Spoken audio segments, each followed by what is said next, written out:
The morning fog hung thick over Naval Base Coronado as Commander Jake Morrison stepped out of his black SUV. 22 years of naval service had taught him to read people quickly, but the woman standing beside the chain-link fence defied every category he knew. She wore no uniform, carried no identification visible to the naked eye, and stood with a stillness that made seasoned operators look restless. Morrison's aide, Lieutenant Chen, hurried to catch up with his stride. "Sir, about the civilian consultant. We still don't have her clearance paperwork, and honestly, we don't even have her full name. She just goes by Riley." The commander slowed his pace, studying the figure by the fence. Riley appeared to be in her 30s, average height, with shoulder-length dark hair pulled back in a practical ponytail. Her clothes were unremarkable. Dark jeans, hiking boots, and a plain gray jacket that could have come from any outdoor store. Yet something about her posture, the way she held her head, sent familiar signals to Morrison's trained eye. "What exactly did Admiral Torres tell you about her?" Morrison asked, never taking his eyes off the woman. "Just that she was critical to Operation Neptune's success, sir. He said she had specific knowledge about the target facility that could save lives.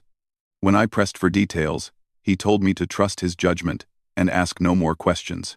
Morrison had served under Admiral Torres during his early SEAL years. The man didn't make requests lightly, and he certainly didn't send mystery consultants without good reason. Still, bringing an unknown civilian into a classified briefing violated every protocol Morrison knew. They approached the security checkpoint where Riley waited.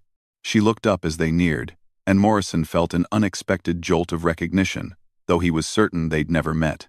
Her eyes held the same 1,000-yard stare he'd seen in combat veterans, the look of someone who'd seen too much and carried it quietly. "Miss Riley?" Morrison extended his hand. "Commander Morrison, SEAL Team 7. She shook his hand, with a firm grip, calloused in ways that suggested serious training. "Just Riley, Commander. Thank you for meeting with me." Her voice carried a slight accent he couldn't place, possibly European, but softened by years elsewhere. She spoke with the measured cadence of someone accustomed to being listened to, despite her civilian appearance. "I understand you have information about our target," Morrison said, gesturing toward the base entrance. "I do. But first, I need to know exactly what you're planning. The briefing materials Admiral Torres showed me were incomplete." "Mayan Day." Morrison exchanged a glance with Lieutenant Chen. In his experience, consultants asked for clarification. They didn't demand operational details. "Ma'am, with respect, that's not how this works. We brief you on what you need to know. You provide your expertise. You don't get the full operational picture." Riley's expression didn't change, but something shifted in her stance. "Commander, in 6 hours, you're planning to insert a team into a facility that your intelligence suggests holds 12 hostages. Your current approach will get half your men killed and leave those hostages dead. So yes, I do get the full picture, or I walk away right now." The absolute certainty in her voice stopped Morrison cold. He'd read the classified brief that morning. 12 hostages was correct, but that detail hadn't been shared outside the immediate command structure. "How do you know about the hostage count?" "Because I've been inside that facility, recently." Riley pulled a small device from her pocket, something Morrison didn't recognize. "I also know your satellite imagery is 3 weeks old, and the internal layout has changed significantly since then." Lieutenant Chen stepped forward. "Ma'am, I'm going to need to see some identification," and Riley's attention shifted to the young officer, and her gaze seemed to freeze him mid-sentence. "Lieutenant, with respect, your commander makes those decisions, not you." Morrison felt his tactical instincts engage. Riley wasn't just some academic consultant or intelligence analyst. Her situational awareness, the way she'd immediately identified the chain of command, even her choice of position near the fence. All of it spoke to serious training. "Let's take this inside," Morrison said. "But I need something from you first. How do I know you're who Admiral Torres says you are?" Riley reached into her jacket, moving slowly and deliberately. She withdrew a small leather folder and handed it to Morrison. Inside was a single photograph. Admiral Torres shaking hands with a man Morrison didn't recognize, both in formal naval uniforms. Behind them stood Riley, wearing what appeared to be a dress blue uniform with ribbons Morrison couldn't quite make out in the image. "This was taken 18 months ago at a classified ceremony," Riley said. "You can verify the details with Admiral Torres if you need to." Morrison studied the photograph. The quality was professional, and the setting looked legitimate. More importantly, the woman in the photo was unmistakably the same person standing before him. "What ceremony?" "The kind that doesn't appear in official records, Commander." That answer raised more questions than it answered, but Morrison had learned to recognize classified operations that lived in the gray areas of military protocol. Sometimes the most important work happened in spaces that couldn't be officially acknowledged. He handed the folder back. "All right, Riley, let's talk." They processed through security, with Riley submitting to a thorough screening that revealed nothing suspicious. No weapons, no electronics beyond the device she'd shown earlier, and no additional identification. The security team looked frustrated by the lack of standard documentation, but Morrison's clearance allowed him to vouch for visitors in special circumstances. The briefing room was secure, windowless, and equipped with the latest anti-surveillance technology. Morrison dismissed Lieutenant Chen and activated the room's privacy protocols before closing the door. "Okay," Morrison said, taking a seat across from Riley at the metal table. "Tell me what you know." Riley opened a slim notebook that had somehow passed security screening. "The facility you're targeting is a converted warehouse in Montenegro. Your intelligence correctly identifies it as a holding site for American contractors captured during the pipeline incident last month. What your intelligence doesn't know is that the building has been significantly modified since your last surveillance." She sketched a rough floor plan with quick, confident strokes. "The main entrance here has been sealed. They've opened 2 new access points on the east and west sides, both designed to channel attackers into kill zones. The interior walls have been reinforced with steel plating, and they've installed a sophisticated camera system with overlapping fields of fire." Morrison studied the drawing. It was detailed and specific, far beyond what satellite imagery could provide. "How recently were you inside?" 4 days ago." "For what purpose?" Riley met his eyes directly. "To gather intelligence for exactly this operation, Commander. I've been tracking these hostage-takers for 6 weeks. They're not common criminals or even typical terrorists. They're former military, well-trained, and they know exactly how special operations forces will approach their facility." The implications sent a chill down Morrison's spine. His team had trained for months to execute classical hostage rescue protocols. If Riley was right, they were walking into a trap designed specifically to counter their tactics. "You're telling me someone leaked our operational approaches?" "No. I'm telling you these men have the same training you do. 3 of them are former Russian Spetsnaz, 2 are ex-French Foreign Legion, and their leader is a discharged Navy SEAL." Morrison felt his jaw clench. A rogue SEAL leading a hostage operation meant facing someone who knew American tactics from the inside, someone who could predict their approach and counter it effectively. "Name?" "Marcus Webb. Discharged from Team 6 8 years ago for conduct violations. He's been working private military contracts in Eastern Europe ever since, building a network of similarly skilled operators." Morrison knew the name. Webb had been a legend before his discharge, known for innovative tactics and an uncanny ability to think like his opponents. If he was designing defenses against a SEAL assault, Morrison's men were in serious danger. "What else do you know about their setup?" Riley continued sketching, adding details that made Morrison's heart sink further. Motion sensors in the hallways, reinforced positions with overlapping fields of fire, multiple escape routes that would allow the hostage-takers to relocate their prisoners if the assault went wrong. "They're not planning to negotiate," Riley continued. "This is a trap designed to kill American operators and send a message. The hostages are bait." Morrison stood and paced to the wall, his mind racing through tactical alternatives. Everything his team had planned was now obsolete. They needed a complete operational overhaul, and they had less than 5 hours to implement it. "What do you recommend?" Riley closed her notebook and leaned back in her chair. "Give me a team of 3 volunteers. I go in first, alone, and create a diversion that forces Webb to reposition. Once he's committed to a defensive pattern, your main assault team hits from an unexpected vector. Absolutely not. I don't send civilians into hostile situations. Commander. With respect, I'm not exactly a civilian. Morrison turned back to face her.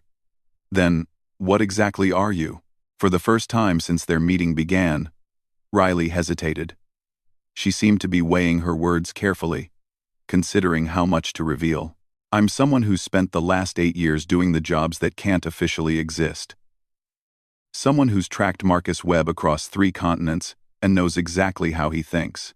And someone who's probably the only person in this building with a realistic chance of getting those hostages out alive.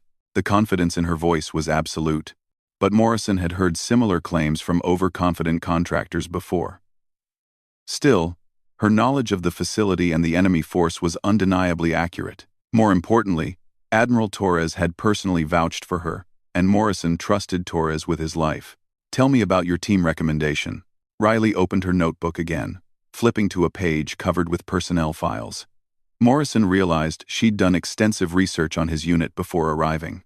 Petty Officer Martinez, your best marksman, comfortable with unconventional positions. Sergeant Kim, demolitions expert with urban warfare experience. And Chief Petty Officer Rodriguez, your most experienced point man. Good instincts under pressure. Morrison was impressed despite himself. She'd identified 3 of his most capable operators, and her reasoning for each selection was sound. How do you know my personnel files? The same way I know Webb's defensive setup, Commander. I do my homework. Morrison studied her face, searching for any sign of deception or overconfidence. He found neither. Riley projected the calm competence of someone who'd faced similar situations before and succeeded. Walk me through your plan. For the next hour, Riley outlined an approach that was both audacious and tactically sound. She would infiltrate the facility using maintenance tunnels that didn't appear on any official blueprints. Once inside, she would systematically disable Webb's surveillance network and force him to redeploy his men to counter a threat from an unexpected direction. The plan required precise timing and flawless execution. More importantly, it required Morrison to trust someone he'd known for less than 2 hours with the lives of his men and the success of the mission. There's one more thing, Riley said as she finished her briefing. Webb knows you're coming. He's been monitoring your communications and tracking your team's movements. This operation was compromised before it began. Morrison felt ice in his veins. If Webb knew about the assault, the entire mission was a death trap. His team would be walking into a kill zone with no chance of survival. How do you know this? Riley pulled out the small device she'd shown earlier. Morrison could now see it was some kind of encrypted communication terminal, unlike anything in the standard military inventory. Because I've been monitoring his communications. Webb received confirmation of your assault timeline 6 hours ago. He's ready for you, Commander. But he's not ready for me. Morrison realized he was at a decision point that would define not just this mission, but potentially his entire career. He could follow standard protocol, refuse Riley's assistance, and likely lead his team into a massacre. Or he could trust a woman without rank, without official identity, who somehow knew more about his enemy than his own intelligence apparatus. He thought about the 12 hostages, American civilians who'd been counting on his team for rescue. He thought about his operators, young men who trusted him to bring them home safely, and he thought about Admiral Torres, who'd put his own reputation on the line by sending Riley. Morrison reached for his secure phone. I need to make some calls. If we're doing this, we're doing it right. Riley nodded and stood. Commander, one last thing. When this is over, and your men are safe, and those hostages are free, you're going to want to know who I really am. The answer is complicated, and it's classified at levels that don't appear on standard charts. But you'll have earned the right to ask. As she headed toward the door, Morrison felt compelled to voice the question that had been nagging at him since their first handshake. Riley, have we met before? She paused with her hand on the door handle, not turning around. No, Commander. But you knew my brother. The door closed behind her, leaving Morrison alone with more questions than answers and a tactical situation that defied conventional solutions. He had 4 hours to coordinate the most unconventional rescue operation of his career, led by a woman whose very existence seemed to exist in the classified margins of military reality. He picked up his secure phone and dialed Admiral Torres's direct line. Whatever Riley's true identity, whatever her brother's connection to Morrison's past, the immediate priority was clear. 12 American lives hung in the balance, and Riley represented their best, perhaps only, chance of survival. As the phone rang, Morrison found himself wondering what kind of operation required someone like Riley to exist in the first place, and what kind of enemy required such unconventional measures to defeat. The answers, he suspected, would challenge everything he thought he knew about modern warfare. Admiral Torres answered on the second ring, his voice heavy with exhaustion. "Morrison, I was expecting your call. How did the meeting go?" "Sir, I need to know who she really is. My men's lives depend on accurate intelligence, and Riley knows things that don't appear in any briefing I've received." A long pause stretched across the encrypted line. Morrison could hear the distant sound of helicopters in the background, suggesting Torres was still at the Pentagon despite the late hour. "Jake, some operations exist in spaces between official acknowledgement and operational necessity. Riley is an asset who's proven invaluable in situations where conventional approaches fail. Her clearance level is above your pay grade, but her results speak for themselves. Admiral, with respect, that's not an answer. She claims Webb knows about our assault. If that's true, I'm sending my team into a death trap." "It's true. We've confirmed the intelligence leak through separate channels. Riley's assessment is accurate, and her proposed solution is your best option. Trust her, Commander." "That's an order." Morrison felt the weight of command settle on his shoulders. Torres had never steered him wrong, but this situation felt different. More complex. More dangerous. "There's something else, sir," she mentioned, knowing my brother. "I need context for that statement." Another long pause. "That's a conversation for after the mission, Jake. Right now, focus on bringing your people home." The line went dead, leaving Morrison with confirmation of his worst fears and no choice but to proceed with Riley's unconventional plan. He spent the next 2 hours coordinating with his selected team members, briefing them on new intelligence and tactical modifications that would save their lives. Petty Officer Martinez took the news about Webb's identity with professional calm. "Sir, if he's former Team 6, he'll expect us to breach from multiple points simultaneously. What's our alternative approach?" Morrison spread Riley's hand-drawn facility map on the table. "We're working with a specialist who's been inside recently. She's identified vulnerabilities Webb doesn't know about." Sergeant Kim studied the drawings with the focused attention of someone whose life depended on accurate intelligence. "These tunnel systems, sir. Are they confirmed?" "She's going in through them first, alone. Once she creates the diversion we need, we'll have a narrow window to execute." Chief Petty Officer Rodriguez frowned at the timeline. "Commander, sending one person to compromise an entire facility defended by 6 hostiles. That's asking a lot." Morrison understood their concern. The plan was audacious to the point of seeming impossible. But Riley had demonstrated knowledge and capability that suggested she was far more than a standard consultant. "Men, I've served with you long enough to know you trust my judgment. Today, I'm asking you to extend that trust to someone who may be our only chance of success. She knows our target, she knows our enemy, and she has capabilities we're not cleared to understand." The 3 operators exchanged glances, communicating in the wordless way of experienced teams. Finally, Martinez nodded. "We're with you, sir. What do you need from us?" Morrison felt a surge of pride in his men. They were following him into an impossible situation based purely on trust and professional competence. He wouldn't let them down. Riley returned to the briefing room an hour before the operation, dressed in dark tactical gear that looked military but bore no identifying marks. She moved differently now, with the fluid confidence of someone preparing for combat. Morrison noticed she wore no visible weapons, which only deepened the mystery surrounding her capabilities. Status report, Morrison said. Your assault team is briefed and ready. Transport is standing by. I've confirmed the target facility is still using the same defensive pattern as of 2 hours ago. She handed Morrison a small communication device. Encrypted channel. Undetectable frequency. I'll use this to coordinate the diversion. Morrison examined the device.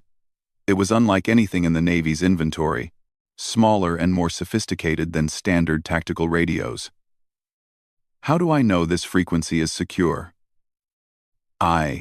Because the technology doesn't officially exist, Commander.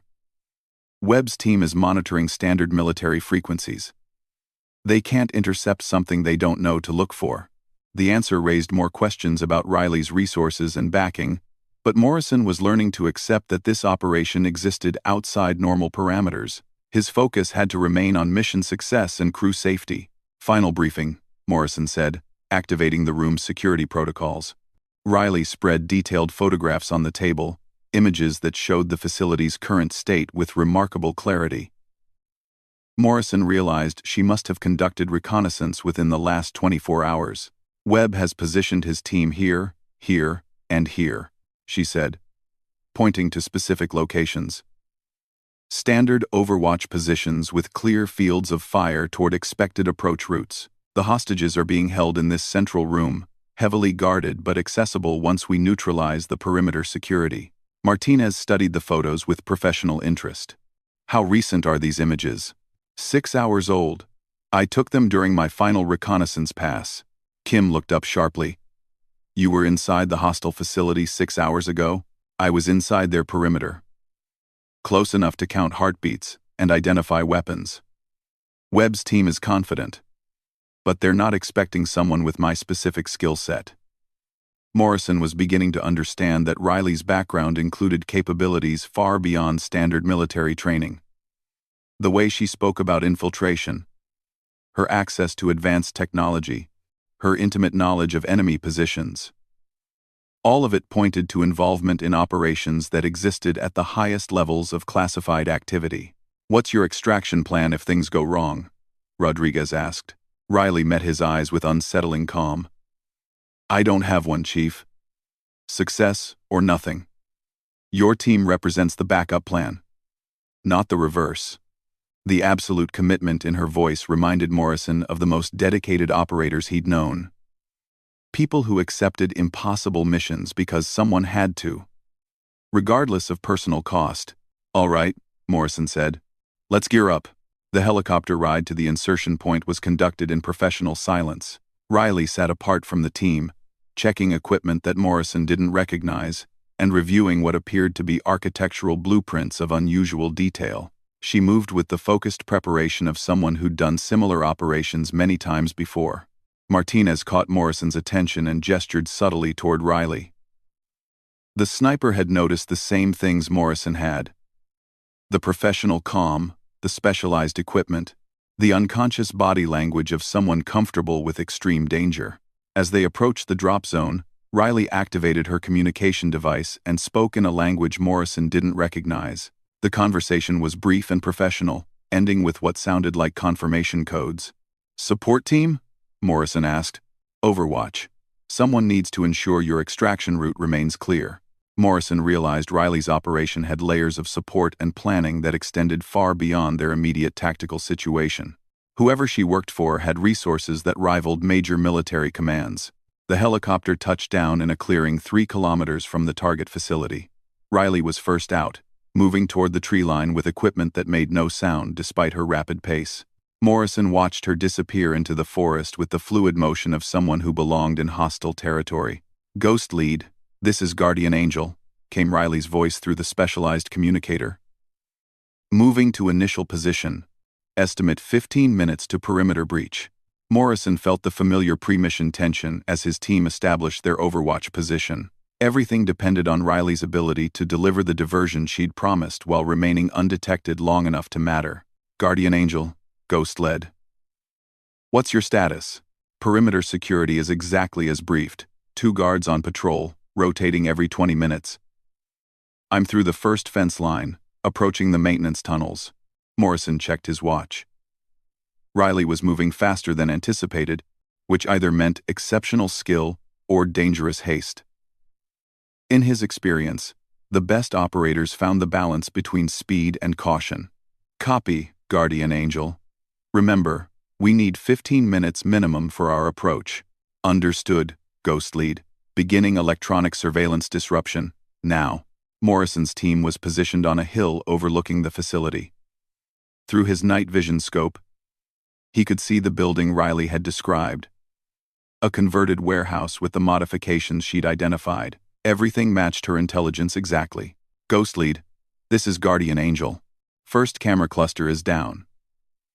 Webb's team is starting to react, but they think it's equipment failure. Moving to position 2. Morrison watched through his scope as figures moved inside the building, visible through windows as heat signatures on his thermal imaging. Riley was right about the enemy team size and positions. 6 hostiles, distributed exactly as she'd predicted. Guardian Angel, we're seeing movement near the east entrance. 1 hostile investigating the perimeter. Confirmed, Ghost Lead. That's exactly what we want. Webb is starting to redeploy according to his contingency plan, which means he's playing by our rules now. Morrison had to admire the tactical psychology. Riley was manipulating Webb's responses, using his military training against him by creating situations that demanded predictable reactions. Second camera cluster down, Riley reported. Webb just sent 2 men to investigate what he thinks is a technical failure. He's opened up his defensive coverage exactly as predicted. Through his scope, Morrison could see the tactical situation developing according to Riley's plan. Webb was responding to perceived equipment failures by repositioning his team, creating the vulnerabilities Morrison's assault team needed to exploit. Ghost Lead, beginning Phase 3. This is where things get interesting. Morrison heard what sounded like a small explosion from inside the facility. Emergency lighting activated, and he could see movement as Webb's team rushed to respond to what appeared to be a serious security breach. Guardian Angel, report. I've just convinced them that their power system is under attack. Webb thinks he's facing a full technical assault, so he's moving his people to protect critical infrastructure. The hostage room is now defended by only 1 guard. Decided, Morrison felt admiration for Riley's tactical thinking. She was using Webb's professional competence against him, creating scenarios that demanded responses any well-trained operator would make. Ghost Lead, you have a 10-minute window starting now. Webb's team is committed to defensive positions that leave your target approach clear. Move fast, move quiet, and trust that I've cleared your path. Morrison gave the signal, and his 3-man team began their approach to the facility. Everything Riley had promised was exactly as described. No perimeter alarms, no surveillance coverage, and clear access to the building's weak point she'd identified. As they reached the facility, Morrison could hear sounds of confusion from inside. Webb's team was clearly struggling to understand what they were facing, which meant Riley was succeeding in her mission to create chaos without revealing the true nature of the threat. Breaching now, Morrison reported. Copy, Ghost Lead. Be advised, Webb just realized this isn't a technical failure. He knows he's facing active hostiles, but he still doesn't know how many or from which direction. You've got maybe 5 minutes before he reorganizes.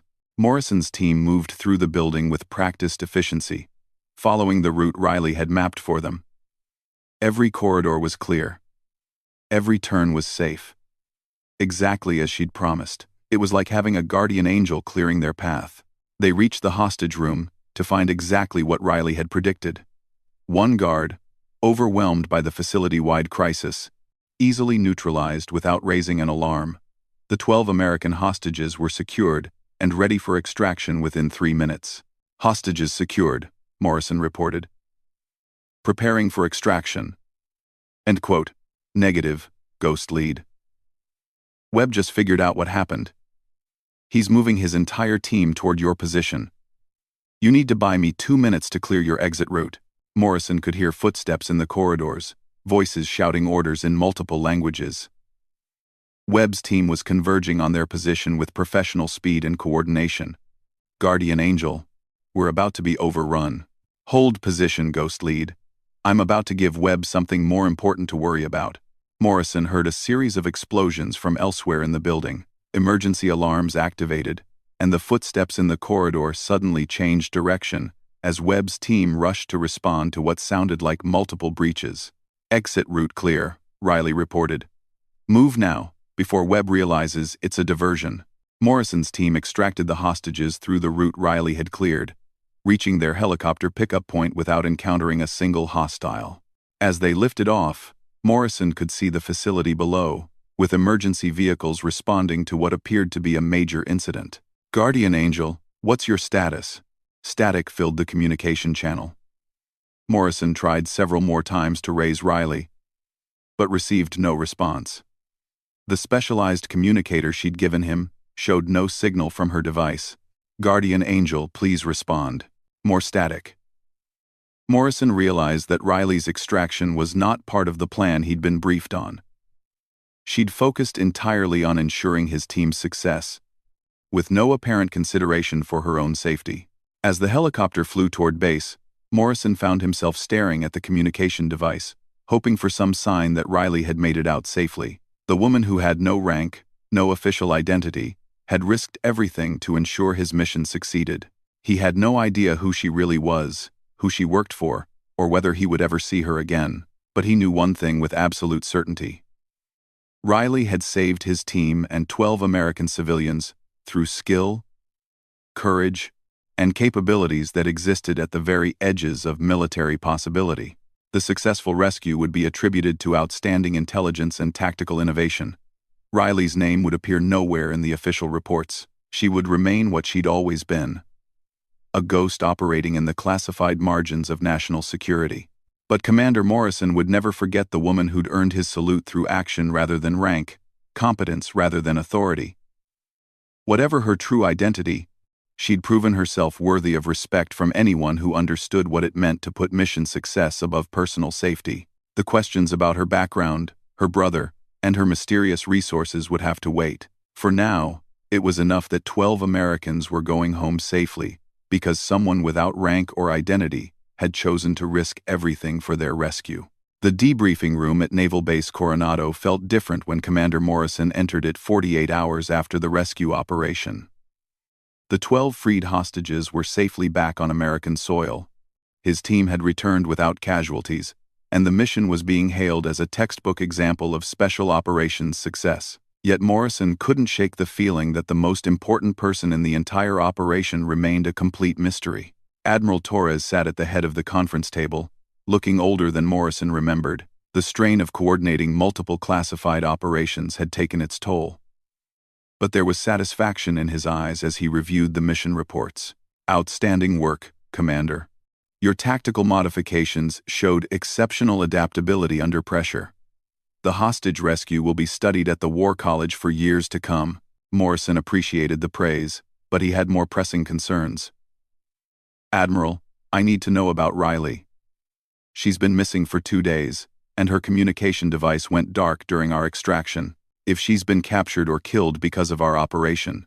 Torres held up a hand, stopping Morrison mid-sentence. "Riley is safe, Jake. She extracted successfully through channels you're not cleared to know about. But you're right that you deserve answers. Her involvement in your operation was unprecedented." The Admiral opened a file folder that bore classification markings Morrison had never seen before. "What I'm about to tell you exists at a level of secrecy that requires your absolute discretion. The unit Riley works for doesn't officially exist, and her operations are compartmentalized beyond normal intelligence protocols." Morrison leaned forward, finally about to get answers to questions that had haunted him since their first meeting. "Riley Harper is part of a classified program called Silent Shepherds. It's a collection of individuals with unique backgrounds and capabilities who handle situations that fall between conventional military, response, and CIA operations. They work alone.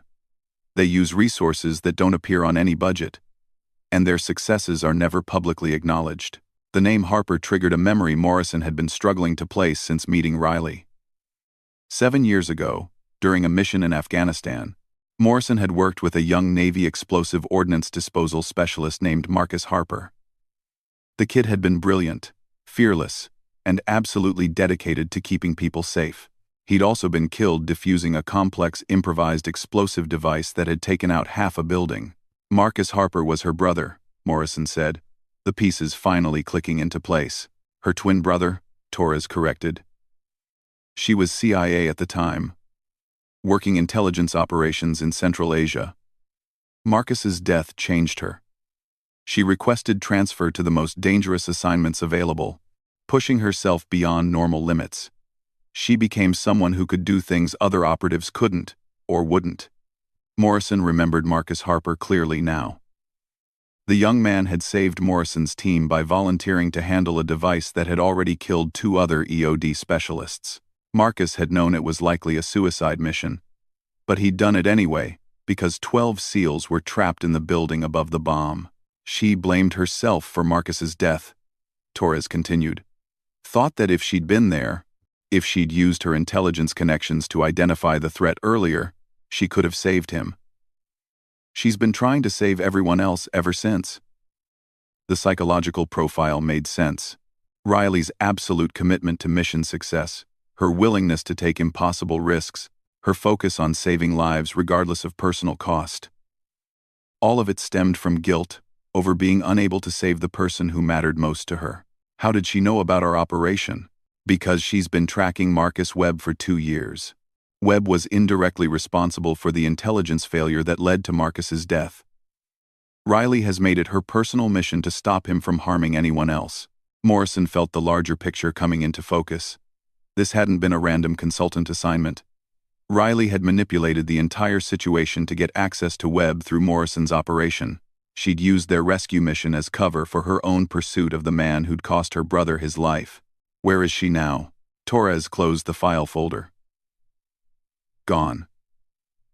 Silent shepherds operate independently, moving to the next mission without debriefing or official recognition. Riley completed her objective. Webb is dead, his network is dismantled, and your hostages are safe. From her perspective, the job is done. Morrison felt frustrated by the lack of closure. He'd built a professional relationship with Riley during their brief partnership, and he wanted to acknowledge her contribution properly. More than that, he felt he owed her recognition for what she'd accomplished. Admiral, I need to see her again. She saved my team and those hostages through extraordinary skill and sacrifice. That deserves proper acknowledgement. Torres studied Morrison's face carefully. Jake, people like Riley don't want acknowledgement. They want to fade back into the shadows and prepare for the next mission. Recognition means exposure. And exposure means losing the anonymity that makes them effective. Then why are you telling me any of this? Because you asked the right questions, and because Riley specifically requested that you understand what happened. She wanted you to know that Marcus would have been proud of how you handled the operation. Morrison felt the emotional weight of that message. Marcus Harper had died saving Morrison's team, and now his sister had risked her life to save 12 more Americans. The Harper family had given more to their country than most people would ever know. 3 days later, Morrison was leaving the base after completing his final mission reports when he noticed a familiar figure sitting on a bench near the parking lot. Riley wore civilian clothes again, looking like any other visitor to the naval facility. But her posture and alertness marked her as someone who belonged in that environment, despite her unofficial status. Morrison approached slowly, uncertain whether she wanted contact or was simply waiting for someone else. Riley? She looked up with a slight smile. Commander Morrison, I hear the mission was considered a success because of you. My team and those hostages are alive because you took risks that no one had any right to ask of you. Riley shrugged as if dismissing the importance of her contribution. I did my job. You did yours. Everyone went home safely. Morrison sat down beside her on the bench. Admiral Torres told me about Marcus. I remember him. He was a good man who saved a lot of lives. Riley's expression softened slightly. He always said that SEALs were the toughest people he'd ever worked with. He would have been honored to know you remembered him. 4. He would have been proud of what you accomplished, taking down Webb, saving those hostages, keeping my team safe. That's exactly the kind of work Marcus believed in. They sat in comfortable silence for several minutes, watching base personnel move through their daily routines. Morrison realized This was probably the closest thing to a debriefing Riley would ever receive for her extraordinary performance. "What's next for you?" Morrison asked. "There's always another Marcus Webb somewhere in the world. Someone who thinks they can hurt innocent people and get away with it. My job is to prove them wrong." Morrison understood that Riley's work would continue in the shadows, unacknowledged and unrecognized by anyone except the people whose lives she saved. She'd chosen a path of permanent sacrifice, trading personal recognition for the ability to protect others. "Is there anything I can do to help? Resources, intelligence, coordination support?" Riley turned to face him directly. "Commander, you can continue being the kind of leader Marcus respected. Take care of your people, complete impossible missions, and bring everyone home safely. That's the best way to honor what happened." Morrison felt the truth of that statement. Riley wasn't looking for material support or official recognition. She wanted to know that good people were doing good work in the official military structure she could no longer be part of. "I have something for you," Riley said, reaching into her jacket. She withdrew a small wooden box and handed it to Morrison. "This belonged to Marcus. I think he would have wanted you to have it." Morrison opened the box to find a military challenge coin, well worn, and obviously carried for years. The design featured the EOD symbol, with an inscription around the edge. "Initial success or total failure." Marcus carried this through every deployment. He said it reminded him that some jobs don't allow for partial success. You either save lives or you don't. "I thought you'd understand what that means." Morrison held the coin with appropriate reverence. Challenge coins were deeply personal in military culture, representing bonds forged under extreme circumstances. For Riley to give him Marcus's coin was an honor that transcended official recognition. "Thank you. I'll carry it with me." Riley stood to leave, and Morrison realized their brief partnership was ending. She would disappear back into whatever classified world she inhabited, and he would return to conventional military operations. Their paths might never cross again. "Riley, wait." She turned back, eyebrow raised questioningly. Morrison came to attention and rendered a full military salute. Not the casual acknowledgement between colleagues, but the formal recognition reserved for exceptional service and sacrifice. He held the salute until Riley returned it, despite her civilian clothes and lack of official rank. "That was overdue," Morrison said as he dropped his salute. Riley's return salute had been crisp and professional, betraying military training that ran deeper than most people ever achieved. For just a moment, Morrison glimpsed the officer she might have been in a different world, where her talents could be officially recognized and properly utilized. "Take care of yourself, Commander. The world needs good people doing good work." Riley walked away toward a nondescript sedan that Morrison hadn't noticed before. As she drove away, he realized he might never see her again. But he would never forget the lesson she'd taught him about competence, sacrifice, and the kind of courage that operated without expectation of recognition. Morrison looked down at Marcus Harper's challenge coin, reading the inscription again: "Initial success or total failure." He understood now why Riley had chosen such a demanding standard for her work. When lives hung in the balance, partial measures weren't enough. 3 weeks later, Morrison received an encrypted email with no return address. It contained a single photograph. 12 former hostages gathered for a reunion dinner, laughing and embracing their families. There was no message, but Morrison understood the meaning perfectly. Riley was still out there somewhere, still taking impossible risks to protect people who would never know her name. She was still living by Marcus's creed, accepting missions where anything less than total success meant failure. Morrison framed the photograph and placed it in his office, next to the display case where he kept Marcus Harper's challenge coin. Both served as daily reminders that some people chose to serve without recognition, to sacrifice without acknowledgement, and to succeed without credit. Years later, when Morrison reached flag rank and had access to broader intelligence networks, he would occasionally hear whispers about impossible missions that succeeded against all odds. Operations where critical intelligence appeared from nowhere, where hostile networks mysteriously collapsed, where American lives were saved by circumstances too fortunate to be coincidental. Morrison never confirmed his suspicions, but he always wondered if Riley was still out there, still honoring her brother's memory by ensuring that initial success, or total failure, applied to every mission she accepted. The woman with no rank and no identity had earned something more valuable than official recognition. She'd earned the respect of warriors, who understood that true service sometimes required anonymity, that the most important victories were often the ones nobody could acknowledge, and that some people chose to measure success not by personal advancement, but by lives saved.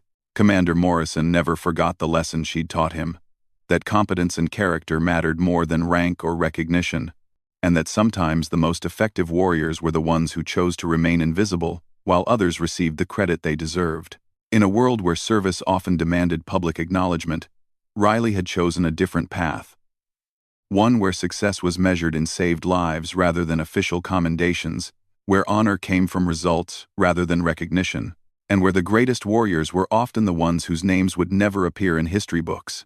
She was proof that some people served not for glory or advancement, but simply because someone had to, and they were capable of doing what others could not. In Morrison's mind, that made her worthy of every salute he could give, regardless of whether she wore a uniform or carried official rank. The woman who existed in the shadows had taught him that the brightest lights in military service sometimes shone where nobody could see them, illuminating paths that others could follow toward success and safety.